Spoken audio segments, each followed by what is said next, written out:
Given how much this still resonates from the crash of 2008, what was the genesis? What was the seed that was the germination for this film? Jim Kauf and Alan DeFiore sent us a script. I was in the middle. Can you put the mic a little closer? Yeah, I was in the middle of post of Up in the Air at the time. So it was right after dealing with a similar topic in a movie where, we have a guy firing people for a living, and so it was very relevant in our minds. And so Jim and Alan sent us a script. And there was something about seeing a guy being held hostage live on TV as an entree into what really was a very difficult conversation, especially at that time. And yet when they gave us the initial script, it was much more of a satire, and it felt like, well, what we need to do is develop this thing into something that both has the satirical qualities, but can take it a little more head on with a drama becoming a thriller. And so that was what Laura and I were working with them on at first, and then eventually developing it further with Jodie and with Jamie Linden, the next writer that came on. I think that the Wall Street commentary is sort of obvious in the movie, but also what really attracted us to it was sort of the media conversation as well, and that was a big part of what we loved about the script to begin with. Was it difficult, or did you have to be mindful to keep this from turning into MBA 101? That probably was one of the biggest conversations we had. I think, who the characters were, for the most part, was the same characters in the initial script and at the beginning of the development process. Yeah, we added depth to them and we gave them more reason. But the conversation about sort of the whole financial world, and that was the biggest part of the whole rewrite. We stumbled across, halfway through the development process, we stumbled across a TED Talk on algorithms. And it was like an 11-minute TED Talk on algorithms. An engrossing 11-minute talk about algorithms? So engrossing. It was very exciting. It was actually, honestly, it was one of the most digestible versions of watching something about something you've never heard of before, or never understood before anyway. And it was completely digestible. And so engrossing that we immediately forwarded this link around to everybody that was, we were working with Jodie and with Jamie at the time. And we said, well, wait a minute. This is the future. This is the future. This is the now, and it's the future of how all of Wall Street's running. This is what is happening now. It's not the same old sort of ticket exchange at the New York Stock Exchange anymore. It's your money's being controlled by pre-programmed computers. Or originally, when we were scouting locations, we went down to the original Stock Exchange floor. And it was such a big surprise to us. I mean, we had never been down there on that floor. It was empty, it's more for show. And I think we realized how current the movie really was, the conversation in the movie, that the idea that really algorithms are really running everything. And that's sort of the subtext of everything, because at the end of the day, the movie's about people. But that to us was really attractive. But to your point, we didn't want to make it a lesson. We didn't want to have to take everybody through it. So it's there. It's part of a texture of the film, but it's not what the film is actually about at all. And when did Jodie Foster come into this? This, I think, was her fourth feature film? Yeah, this was her fourth film. It was 2.5 years into the project, about 3 years ago now. She came in. We had been developing it independently with the writers. She came aboard, and it was clear within the first meeting we had with her. We talked to her for 45 minutes. Yeah, I mean, what was really powerful about what she had to say was that, she had always wanted to make a movie that had to do with money, but just as a location, and that's what really attracted us to working all together, is that this isn't a Wall Street movie. This is a movie about two guys at the end of the day that are on opposite sides of the coin, and they're in each dire states in their lives, although they come from different places, and at the end they come together. And that was the movie that she wanted to make, but set in this location. Yeah, she wanted to explore broken people. That's how she described it to us. So is that what she brought to the development Absolutely. of the picture?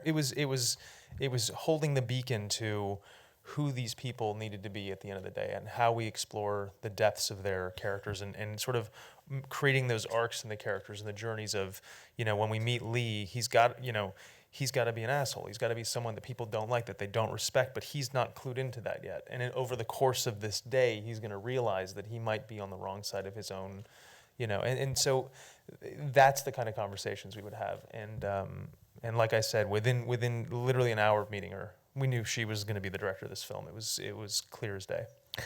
What is it like then working with people like George Clooney and Julia Roberts who have worked together before? Because clearly there's a connection there. Was it hard to break into that little fraternity? And did they conspire against you? Well, he was a producer as well, so probably not. No, I mean, it was really, honestly, a dream to be around people that that work so well together and that enjoy and love what they do, because that's, being around someone who loves what they do, it becomes contagious. And everyone that came to it for the right reasons, and they have an amazing dynamic. When George came on board, we knew we had a big challenge to cast the Paddy character, because he's so dynamic and he's so big, and he has to have this relationship throughout the movie with someone that's stuck in a booth, and to be able to emanate and act against him, but be, to be able to play ball. There's not a lot of people that can do that, male or female. And she's one of the rare people that can really, put him up to the challenge. Because in a little bit of a buddy movie, a little bit of husband and wife, which, you guys know all about, being that you are. So that was an unusual relationship in itself. Remember in Network News when Holly Hunter was constantly in William Hurt's ear, it brought a little bit of that to it as well. No, I mean, that was, and look, and that was actually Jodie's idea. One of the gifts that Jodie brought to the process was the earpiece. She said, look, there's got to be an earpiece connecting these two people. And she would always talk about it. It's like they're going to have this relationship through monitors and through cameras, but they should also have a relationship through the earpiece. And, when Lee is in a desperate moment, he knows, because he's used to this relationship, he can look down the barrel of that lens and be calling on her about something. And she can be clearly in his ear the whole time. But look, when Jim and Alan gave us the script originally, they said, who'd be great for Lee? It'd be George Clooney. He'd be fantastic for it. And we're like, yeah, great. It's going to take a little bit of work, but we'll get it. And we had, look, I was working with him at the time. So as far as the club, yes, he clearly has a certain circle, and Julia's been a part of that. But I had been lucky enough to have already been working with him. So I think that made a difference when the moment was right to give him the script. It was hard to convey that relationship. I think the idea that you're being intimate with somebody while millions of people are watching you at the same time. So much more so with the dire circumstances you show here. Yeah, I mean, look, I think we had talked, I don't know, for 6 months about who could be playing opposite George as George was coming in and as we were setting the movie up. And, we talked about all sorts of people. And the name that was the first name and the name that was the last name and then was sort of the litmus test against anybody we would talk about was always Julia. Was always this relationship. They just have they have something. It's very hard to describe. I think the audiences seem to think they have a real relationship. And the first movie they ever did together was Ocean's 11. But people at that time had thought they'd had a relationship forever. And there's just an automatic chemistry. It's a Tracy Hepburn sort of. It is. Yeah. But it just bridges the gap for this particular film in a way that most movies don't even have to. Most movies, you have two people that are in scenes throughout the movie. These guys, they have a scene at the beginning and they have a scene at the end. That's the only two times they were in the room together in the movie. The rest of the movie, Julia was knitting in the back, doing her lines for him. I mean, literally, we shot all of the stage stuff at one time. That was the first month of shooting, and then the next piece after that was shooting all of Julia's stuff in the control room. And so we had already shot the TV footage and had started editing it and then put it up on the screens and the monitors for her to act off. It's a testament to her ability to perform against, pre-recorded material. It's incredible. And then be emotional. Did you shoot the street scenes where they're out making their way to find the bad guy. Was that in New York? That was on Wall Street. 100. So were they bullish or bearish about you on Wall Street? They were completely supportive, Well, except that the stock exchange didn't want except for the New York Stock Exchange. anything to do with us. Yeah. We actually Did they know about the film? to be honest, they don't let anybody shoot there anymore. So That's what they told you. that's what they told us, and so we accepted it very quickly. I think we Not be got offended. about a 12-hour approval, and then they quickly pulled the approval. Someone got in trouble for approving us to shoot there. We embraced New York, and New York actually embraced the film. We decided we had to shoot the movie 100% in New York, and that's a tricky thing to do with a movie of this size, where you're trying to squeeze the budget down, and it's so tempting when you have a movie that shoots, half of it's indoors on a stage. You could shoot that anywhere, but we were absolute about that. We had a tremendous amount of support. We actually were completely surprised, but we weren't really trying to vilify anybody in specific. We had financial advisors. There's a whole slew of them. We were talking about right as the special thanks came up. Including the former Secretary of Labor. We had a slew of financial advisors giving us their opinions and help throughout the whole process. And only very rarely did we hear. I mean, everybody shared their own sort of biases about it, and there were a lot of.